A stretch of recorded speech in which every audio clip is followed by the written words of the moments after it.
HQ-PDS এ কিভাবে complete garments তৈরি করা যায় সেই প্রসেসিং এবার আপনারা দেখবেন। তো ভালো করে ফলো করবেন প্রসেসিং। আমি একটু প্যাটার্ন নিয়ে আসছি, প্যাটার্নটা নিয়ে আসছি। এখন এটা সেভ দিছি। সেভ দেওয়ার পরে দেখেন আমরা এখানে কম্পাইল, এখান থেকে আমরা যে কোনো একটা প্যাটার্ন, নেকের শেপগুলো এখানে দেওয়া আছে। আপনি যে প্যাটার্নটা খুশি নিয়ে আসতে পারেন। নেক্সট নেক্সট হ্যাঁ নেক্সট, এটা এখানে দেওয়া আছে সবকিছু ডিটেলস। নেক্সট, এখানেও দেখেন দেওয়া আছে। নেক্সট, এখানে দেওয়া আছে লেফট রাইট, তারপরে স্লিপ দেওয়া আছে। ফিনিশ, ফিনিশ এখানে দেওয়া আছে। দেখেন নেডল চলে আসছে, সাইজ সবকিছু চলে আসছে। ওকে, দেখেন প্রথমে যেটা আসে এটা ফ্রন্ট আর ব্যাক। এই যে ফ্রন্ট আর ব্যাক প্রসেসিং চলে আসছে। তো প্রসেসিং চলে আসলে এখন আমরা এটা আন্ডু দেবো। আমি এটা ফ্যাশন করছি, যেহেতু জানেন একটা ফ্যাশন করতে অনেক সময় লাগে। তো আমি এক সাইডে ফ্যাশন তৈরি করছি, তৈরি করার পরে এখন এটা প্রসেসিং করব। তো কিভাবে প্রসেসিং করব এটা আপনারা খুব ভালো করে দেখবেন। এখানে আছে জ্যাকার্ড ভিউ আছে, দেখেন ভিউ ফলো করবেন। জ্যাকার্ড ভিউ আছে এরকম, নেট ভিউ, ইন্ডাস্ট্রিয়াল ভিউ আসবে। তো এখন আমি এটাকে করে মানে প্যাটার্নটা করে রেখেছি। এখন এটা আমি প্রসেস করব। এখানে কি লেখা আছে দেখেন, সাইড প্রসেসিং করা হয়েছে, যেগুলি সাইড প্রসেসিং করব। ওকে, দেখেন প্রসেসিং, সাইড প্রসেসিং মানে অ্যাডজাস্ট হয়ে গেল। এখন আর ব্যাক ভিউটাও সাইড প্রসেসিং আছে, দেখেন এটা কিন্তু এখন অ্যাডজাস্ট হয়ে গেল। এই যে সাইড প্রসেসিং গুলো চলে আসছে। চলে আসার পরে তারপরে কাজ করব আমরা এখানে এক্সটেন্ড প্যাটার্ন। এখানে দেখেন ক্লিক করলাম, এখন প্যাটার্ন অ্যাডজাস্ট হয়ে গেছে। এই যে এক্সটেন্ড প্যাটার্ন আমার এটা কি এক হয়ে গেছে। এখন একটা কমপ্লিট বডি হয়ে গেছে, দেখছেন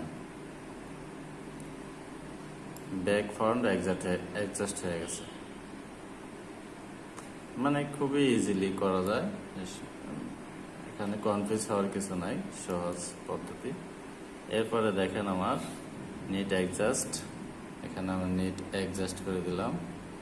বাকি আরও যে প্রসেসিং আছে এখানে এগুলো নিট অ্যাডজাস্ট করে দিলাম। দেওয়ার পরে এখানে আছে দেখেন উইজি প্যাটার্ন মার্কেটিং, প্যাটার্ন মার্কেটিং। এখন প্রসেসিং এর মার্কেটিং এ যা আছে মানে মূলত যে কাজটা প্যাকেজ সিস্টেমটা চলে আসছে। চলে আসার পরে এখন আমরা এটা দিয়ে কিভাবে অটো সহজে প্রসেসিং করা যায় সেটা আমি দেখাইতেছি এখন। তো এটা সবাই ফলো করবেন, যেহেতু আমি শর্টকাটে দেখাইতেছি, কারণ বিস্তারিত ভিডিওতে দেখানো যায় না, তো সেজন্য শর্টকাটে দেখাইতেছি, দেখবেন। এরপরে আমরা এখানে কি কাজ করতে পারবো, আরো কাজ আছে। দেখেন এখানে আছে ভিউ ফ্রন্ট কালার। এখানে দেখেন এখন ভিউ ফ্রন্ট আর ব্যাক, এখানে তো কালারই আছে দুইটা, এই জন্য ভিউ ফ্রন্ট কালার চলে আসছে, ফ্রন্ট ব্যাক দুইটাই আসছে।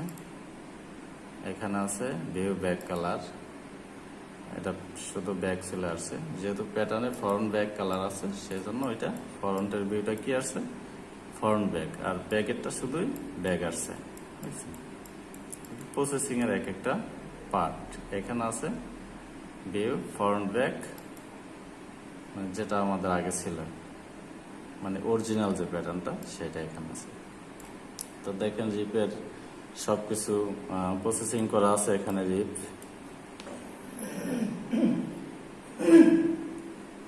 রিপ প্রসেসিং করা, অটো প্রসেসিং হয়ে গেছে। এখানে দেখেন ইন্ডাস্ট্রিয়াল সিস্টেম, ইন্ডাস্ট্রিয়াল ভিউ দেখবেন। তারপরে দেখবেন jacquard view, jacquard view. Processing এর যে ভিউগুলো এগুলো কিন্তু অটো ব্যবহার করা হয়েছে। জ্যাকার্ড এরিয়া ম্যাপ, দেখুন মাইনাসের ক্ষেত্রে এরিয়া ম্যাপ ব্যবহার করা হয়েছে। তো যাই হোক, এখন আমাদের প্যাটার্নটা মোটামুটি কমপ্লিট আছে। কমপ্লিট থাকলে এখন আমি প্যাটার্নটা কি করব, প্রসেসিং করবো। এই দেখেন কম্পাইল প্রসেসিং। 30 নাম্বারও এত নাম্বার বোন এরর। এখন কেন বোন এরর দিছে, যারা সাধারণত কাজ করেন এরা কিন্তু জানেন। এটা কমপ্লিট করতে গেলে আরো কিছু সময়, মানে এখানে আরো কিছু কারেকশন করতে হবে। যেটা হচ্ছে আমাদের প্যাটার্নের ভিতরে দেখা যায় এই কালারিং গুলা, যে জিনিসগুলো মিলে নাই সেই জিনিসগুলো মিল করে দিতে হবে।